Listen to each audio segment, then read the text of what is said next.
ነብዩ ሰለላሁ ዐለይሂ ወሰለም ወደ መካ እንደመጡ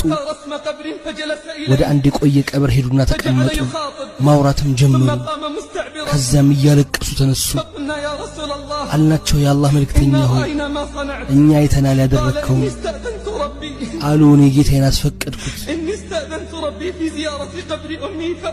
እኔ ጌታዬን አስፈቀድኩት የእናቴን ቀብር እንደዘይር ፈቀደልኝ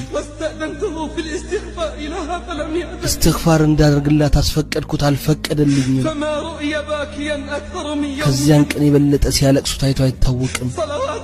ሰለዋቱ ረቢ ወሰላሙሁ ዐለይሂ አንተ እናትህን ያጣህ ሰው